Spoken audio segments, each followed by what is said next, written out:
রাদিয়াল্লাহু তাআলা যখন কুফায় বসলেন, মুখতার বিন উবাইদুল্লাহ সাহাবী যে আমন্ত্রণকারীদের মধ্যে একজন বিশিষ্ট ব্যক্তি ছিল, আহলে বাইতের লোক ছিল, তার ঘরে ইমাম মুসলিম রাদিয়াল্লাহু তাআলা তশরীফ রাখলেন। যখন কুফাবাসীরা খবর পেল যে হযরত মুসলিম হযরত ইমাম হুসাইন রাদিয়াল্লাহু তাআলা বন্দী হয়ে এসেছেন, তখন তারা কুফাবাসীরা দলে দলে এসে তারা হাতে ধরে লাগলো।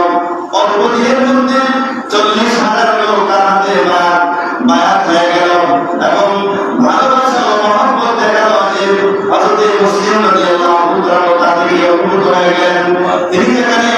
তিনি যেখানে যাচ্ছেন শত শত লোক তার সাথে যাচ্ছে, দিন রাত ধর্মার তারিফ করছে, হাতে পায়ে চুমাচ্ছে, একান্ত আনুগত্য পরিচয় দিচ্ছে। এতে ইমাম মুসলিম রাদিয়াল্লাহু তাআলা ভীষণভাবে আকৃষ্ট হলেন। মনে মনে বললেন, এত শক্তি ইমাম মুসলিম রাদিয়াল্লাহু তাআলা বলে আসে, তার জন্য একেবারে পাগল। তিনি আরো ভাবলেন, আমাকে পেয়ে তাদের যে অবস্থা হয়েছে, জানি না ইমাম হুসাইন রাদিয়াল্লাহু তাআলা আসলে তাদেরকে তারা কি করবেন। ইমাম মুসলিম রাদিয়াল্লাহু তাআলা এইভাবে পরিণত হয়ে সমস্ত অবস্থার বর্ণনা দিয়ে ইমাম মুসলিম রাদিয়াল্লাহু তাআলার কাছে জেনে গেলেন। 40,000 লোক বায়াত হয়েছে, সব সময় আমার সাথে রয়েছে, আমার যথেষ্ট ব্যাপার করছে, তাদের অন্তরে আপনার প্রতি অসীম মহব্বত রয়েছে, তাই আপনি আমার জীবন মাত্রে চলে আসুন, এখানকার অবস্থা খুবই সৌন্দর্যজনক। এইভাবে হযরত মুসলিম ইমাম হুসাইন রাদিয়াল্লাহু তাআলার কাছে জেনে গেলেন। একদিকে পত্রবাহক পত্র নিয়ে রওনা হয়ে গেলেন, আর ওইদিকে আপনার দেখুন উদ্দেশ্য যা লেখা ছিল তা কিভাবে বাস্তবায়িত হচ্ছে। কুফার বেঈমানরা ইমামে হযরত মুসলিম বিন আকিল রাদিয়াল্লাহু তাআলা তারা যখন এভাবে আপনার সমাদর করতে লাগলো, এইদিকে কুফার কিছু মানুষ এসিরকে খবর দিল, এসির তুমি আজকে দিয়ে ঘুমাচ্ছ। ওইদিকে ইমাম হুসাইন রাদিয়াল্লাহু তাআলা নামে মুসলিম বিন আকিলের হাতে প্রায় 40,000 মানুষ হয়ে গেছেন, বায়াত গ্রহণ করছেন। তোমার খেলাফত চলবে না, তারা তোমার খেলাফত ছিনিয়ে নিবে, তারা তাদের চাকরি কন্ট্রোল করো। এবার উবাইদুল্লাহ ইবনে জিয়াদ ছিল সিরিয়ার গভর্নর, আর এজিদ তাকে ছিনিয়ে নিল। উনি সিরিয়ার গভর্নর এবং কুফার গভর্নর। কুফার গভর্নর ছিলেন হযরত নুমান বিন বশীর রাদিয়াল্লাহু তাআলা। তিনি হযরত ইমাম হুসাইন রাদিয়াল্লাহু তাআলা রাসূলের উপর মহব্বত করেছিলেন, ওনাকে বড় ভালোবাসতেন। সম্মানিত হাজিরিন, এভাবে উবাইদুল্লাহ ইবনে জিয়াদ রাতের অন্ধকারে আপনার রাস্তা চলত। তারপরে দিনের বেলা বুরকা পরিধান করে সে রাস্তা চলত, একা একা এসে কুফার গভর্নর হাউসের মধ্যে ঢুকে ইসরায়েলের সেনাদের দেখাইল। নুমান বিন বশীরকে বলল, নুমান বিন বশীর, এই যে তোমাকে এসিড বরখাস্ত করে আমাকে কুফার গভর্নরের সাথে আমাকে সিরিয়ার গভর্নরের সাথে আমাকে কুফার গভর্নর করেছে, তোমাকে বরখাস্ত করেছে। এবার নুমান বিন বশীর চলে গেলেন। এবার উবাইদুল্লাহ ইবনে জিয়াদ চিন্তা করল, এবার কি করা যায়। এই 40,000 মানুষের মোকাবেলা তো আমি করতে পারবো না, আমার হাতে কোনো শূন্য সামর্থ্য নাই। 40,000 মানুষ দিয়ে একটা করে আইডিয়া মারে দিন দেয়, তাহলে তো আমার গভর্নর আমি বলে দিই। সে কি হলো, এরা গোষ্ঠীর প্রধান ছিল, এরা একদিন দাওয়াত দিয়ে আনছে, গভর্নর আইডিয়া আনছে। আনার পরে সে আপনার যখন আনছে, এদিকে মুসলিম রাদিয়াল্লাহু তাআলার সাথে 40,000 মানুষ, এরাও আর গভর্নর ইসরায়েল দিয়েছে। এমন চিন্তা করলো সর্বনাশ, এমন যদি কিছু বই পেলে যন্ত্রণা, বন্ধু হলো যন্ত্রণা, আর যদি 6টা দিন তাহলে যন্ত্রণা, কি করা যায়। মানে একজনের কিন্তু সামনে তুলে হয়, এই তোমার ছেলে জীবন, যদি তোমার ছেলে মেয়ে এখানে আছে, তোমার মুসলিম মানুষের আছে, এরা যদি কম যে এরা বাড়ি দেখিয়া তোমার আমরা ছেড়ে দিব, আর যদি এরা না হয় তাহলে তোমার মেরে দিব। এখন সাধুর গ্রুপটা একজন নেতা মুসলিম আপনার গ্রুপ, সে বলতেছে, এই আমার ছেলে মেয়েরা আমার মাইকেল যারা আসো, তোমরা তাড়াতাড়ি বাড়ি যাও, তোমরা যদি মুসলিমের সাথে রাখো তাহলে আমরা জিততে পারি না। এভাবে ভয় দেখাইয়া ইমাম মুসলিম রাদিয়াল্লাহু তাআলা আসর নামাজ পড়ছিলেন 40,000 মানুষ নিয়ে। মাগরিবের নামাজ যাইতে যাইতে মাত্র 500 আছে, আর নাউযুবিল্লাহি মিন যালিক। এবার মাত্র আর 500 মানুষ বাকি আছে। 40,000 মানুষের মধ্যে 39,000 মানুষ চলে গেছে। হযরত মুসলিম বিন আকিল রাদিয়াল্লাহু তাআলা মাগরিবের নামাজ পড়লেন। মাগরিবের নামাজ যে 500 মানুষ পড়িয়া দাঁড়াইছেন, সালাম ফেরানোর পরে একজন বাকি নাই। এই 500 মানুষ চলে গেছে। মুসলিম বিন আকিল রাদিয়াল্লাহু তাআলা একটা পর্যায়ে দেখলেন, এবার তিনি যে সমস্ত ঘরের মধ্যে মেহমান হয়েছিলেন সেই সমস্ত ঘরের মধ্যে গেলেন, গিয়ে দেখেন ভেতর থেকে দরজা বন্ধ, ভেতর থেকে আর ডাকাডাকি করলেন, কেউ আপনার করে না। ঘুরতে ঘুরতে কোফা শহরের মধ্যে তিনি ঘুরতেছেন। এবার একটা পর্যায়ে তিনি দেখলেন একজন মহিলা রাতের বেলা উঠানের মধ্যে দরজা খুলে বসে আছে, ঘরের দরজা খুলে বসে আছে, বাতি জ্বালিয়ে কাজ জন্য অপেক্ষা করতেছে। মুসলিম বিন আকিল রাদিয়াল্লাহু তাআলা তিনি ওই মহিলার কাছে গেলেন, গিয়ে বললেন, মা আমাকে চিনি, আমি হলাম হযরত ইমাম হুসাইন রাদিয়াল্লাহু তাআলা চাচাতো ভাই।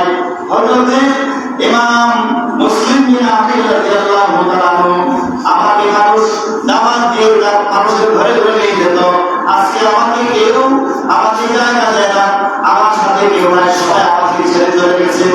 এইভাবে যদি তুমি আমাকে তোমার ঘরে একটু যারা থাকার জায়গা থাকতে দিতে, মেহমানদারি করতে দিতে। এইভাবে ইমাম মুসলিম বিন আকিল রাদিয়াল্লাহু তাআলা যখন খুলে বললেন, সমস্ত ঘটনা যখন খুলে বললেন, ওই মহিলা আনন্দে আত্মহারা হয়ে গেল। ইমাম হুসাইন রাদিয়াল্লাহু তাআলা চাচাতো ভাই, আওলাদে রাসূল, নূরানি চেহারার মানুষ, এত সুন্দর মানুষ বাইরে বাইরে ঘুরতেছেন, আসেন আমার ঘরের মধ্যে আপনার দাওয়াত, আপনি এসে বিশ্রাম নেন। ওই আমাদের বলুন সুবহানাল্লাহ। এদিকে এই বৃদ্ধ মহিলার একটা সন্তান ছিল, উবাইদুল্লাহ ইবনে জিয়াদ, যখন দেখল 40,000 মানুষ ইমাম হুসাইন রাদিয়াল্লাহু তাআলার পেছন থেকে সরে গেছে, উবাইদুল্লাহ ইবনে জিয়াদ সে 40,000 মানুষ সরে যাওয়ার পরে সে চিন্তা করল, মুসলিম রাদিয়াল্লাহু তাআলাকে হত্যা করতে হবে, শহীদ করতে হবে, অথবা আমাকে বন্দী করতে হবে। ঘোষণা দিল, যে ব্যক্তি ইমাম মুসলিমকে জীবিত অথবা মৃত যে ব্যক্তি ধরে দিতে পারবে তাকে 100 উট পুরস্কার দেওয়া হবে। এই রূপে ওই বৃদ্ধ মহিলার সন্তান সারা রাত রাস্তায় রাস্তায় ঘুরেছে ইমাম মুসলিমের আকিলকে ধরার জন্য। সে ঘরের মধ্যে যখন আসলে মুসলিম বিন আকিল রাদিয়াল্লাহু তাআলা এই ঘুমন্ত অবস্থায় পেল, মনে মনে খুশি হয়ে গেল যে সকালবেলা ঘুম থেকে উঠে আমি গিয়া উবাইদুল্লাহ ইবনে জিয়াদের কাছ থেকে আমি পুরস্কার আনবো, যে আমার পুরস্কার দাও। 100 উঠে তুমি আমার পুরস্কার ঘোষণা করছো, আমার ঘরের মধ্যে মুসলিম বিন আকিল রাদিয়াল্লাহু তাআলা আছেন, আমাকে কি দাও, আমার পুরস্কার দাও। সে সকালবেলা ঘুম থেকে উঠতেছে উবাইদুল্লাহ ইবনে জিয়াদের দরবারে গিয়া সে ভাই আমার পুরস্কার দাও। উবাইদুল্লাহ ইবনে জিয়াদ এত নষ্ট বলতেছে, দাঁড়াও ওরা তো পুরস্কার দেব, কিন্তু আগে আমি আসামি আগে আমার কবজায় নিলই, এরপর তোমার পুরস্কার দেব। এবার আসামি কবজায় আনতে গিয়া এই তার ঘরের মধ্যে সৈন্য বাড়াইছে, এরা এক পর্যায়ে দ্রুত মুসলিমরা আনতে চাইছে, কিন্তু শেরের কথা মৌলানা শেরের কথা দিয়ে আমার বংশের মানুষ এই মুসলিম বিন আকিল রাদিয়াল্লাহু তাআলা তিনাকে তারা আনতে পারতেছে না, তিনি তাদের সাথে যুদ্ধ শুরু করে দিলেন। এরপর আরেকজন সৈন্য বাহিনী গেছে, ইয়া ঢুকা দিয়া ওনারা কি করছে, গভর্নর হাউসে আনছে। আনার পরে দুইটা বর্ণনা আছে, একটা বর্ণনা হলো ইমাম মুসলিম বিন আকিল রাদিয়াল্লাহু তাআলা যখন গভর্নর হাউসে ঢুকতেছেন, ভেতর থেকে দুজন আপনার সৈন্য আগে থেকে তলোয়ার দিয়া তার ঘরে আসছে, মনে মনে ঢুকবেন, তখন পেছন থেকে ওনাকে শহীদ করে দেওয়া হয়। ওনাকে পেছন থেকে শহীদ করে দেওয়া হলো। ইন্না লিল্লাহি ওয়া ইন্না ইলাইহি। আরেকজন আছে ঘরের উপরে ছাদের উপর থেকে ওনাকে ফেলে দিয়ে ওনাকে শহীদ করে দেওয়া হয়েছে। ইন্না লিল্লাহি ওয়া ইন্না ইলাইহি রাজিউন। এইদিকে ইমাম মুসলিম রাদিয়াল্লাহু তাআলা ইমাম হুসাইন রাদিয়াল্লাহু তাআলাকে তিনার সঙ্গী সাথীদেরকে নিয়ে তিনি কারবালার থেকে প্রায় 2 বছর ধরে চলে এসেছেন, সবাইকে নিয়ে চলে এসেছেন। আসার পরে তিনি শুনতে পাইলেন তিনার চাচাতো ভাই মুসলিম বিন আকিল রাদিয়াল্লাহু তাআলা তিনি শহীদ হয়ে গিয়েছেন। তিনি ইমাম হুসাইন রাদিয়াল্লাহু তাআলা যখন শুনলেন ওনার ভাই শহীদ হয়ে গিয়েছেন, এবার তিনি চিন্তা করলেন সামনে আসবেন না পেছনে যাবেন, সামনে আসবেন না পেছনে যাবেন। চিন্তা করতে করতে এক পর্যায়ে তিনি ভাবলেন যেহেতু চলে এসেছে গিয়ে দেখি আমার ভাই কিভাবে শাহাদাত বরণ করেছেন। এভাবে ইমাম হুসাইন রাদিয়াল্লাহু তাআলা যিনি প্রায় কুফার মক্কা থেকে কুফার দেশে তিনি প্রায় 23 দিনের রাস্তা তিনি অতিক্রম করে 23 দিনে তিনি এসেছেন। কোথায়? 23 দিনে তিনি প্রায় কুফা থেকে 2 মঞ্জিল দূরত্বে তিনি এসেছেন। আসার পরে একটা পর্যায়ে এসে দেখলেন তখন 2 মুহররম চলতেছে, মুহররমের 2 তারিখ চলতেছে। তিনি কুফার সীমানায় বসলেন। পৌঁছার পরে এবার দেখা হলো হুরমি ইয়াজিদ রিয়াহির সাথে দেখা হয়েছে, যার সাথে 1000 সৈন্য আছে। একটা দলের সেনাপতি হুরমি ইয়াজিদ রিয়াহি, সে আবার আহলে বাইতুর রাসূলকে মহব্বত করতে ভালোবাসতো। তার সাথে দেখা হয়েছে।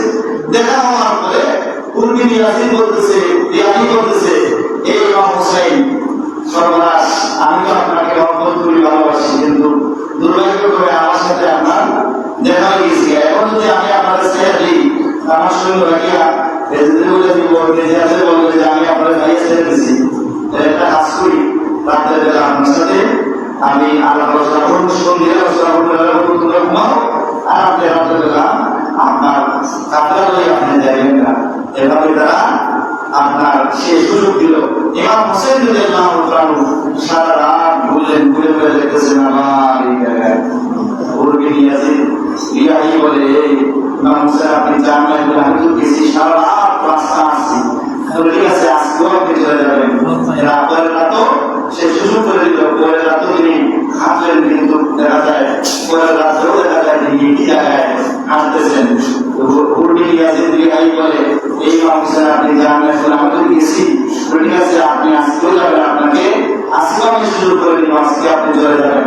দ্বিতীয় দিন দেখা যায় আবার ঘুরে দেখা যায় আবার এই জায়গায়। ইমাম হুসাইন রাদিয়াল্লাহু তাআলা বললেন, আচ্ছা আমরা এই জায়গা থেকে বের হতে পারতেছি না, এই জায়গাটার নাম কি একটু জিজ্ঞেস করবো। এবার যখন জিজ্ঞেস করা হলো তখন তারা বললো যে এই জায়গার নাম কারবালা। ইমাম হুসাইন রাদিয়াল্লাহু তাআলা বুঝে গেলেন আমি আমার শহীদের স্থানে চলে এসেছি, আমি এখান থেকে আর বের হতে পারবো না। আমি আমার শহীদ গায়ে চলে এসেছি, যেখানে আমি শহীদ হবো। আমার নানা কথা মতো আমি আর এখান থেকে বের হতে পারবো না। তিনি তার ঘরে গেলেন। এবার প্রায় 7 মুহররম চলে আসলো। 2 মুহররম এসে 7 মুহররমের দিন এবার ইসরায়েল বাহিনী দেখলো অনেক, তারা সন্ধি করার জন্য চেষ্টা করলো, ইমাম বায়াত গ্রহণ নেওয়ার জন্য চেষ্টা করলো। ইমাম হুসাইন রাদিয়াল্লাহু তাআলা বায়াত তিনি কি করেন নাই, বায়াত নেন নাই। শেষ পর্যন্ত তারা চিন্তা করলো যে ইমাম হুসাইন রাদিয়াল্লাহু তাআলা যদি গ্রহণ করতে হয় তাহলে ফোরাত নদীর পানি বন্ধ করে দিতে হবে। তারা ফোরাত নদীর পানি বন্ধ করে দিল। 4000 সৈন্য দিয়া ফোরাত নদী ঘেরাও করে রাখছে, যাতে ইমাম হুসাইন রাদিয়াল্লাহু তাআলা পানি পান না করতে পারে।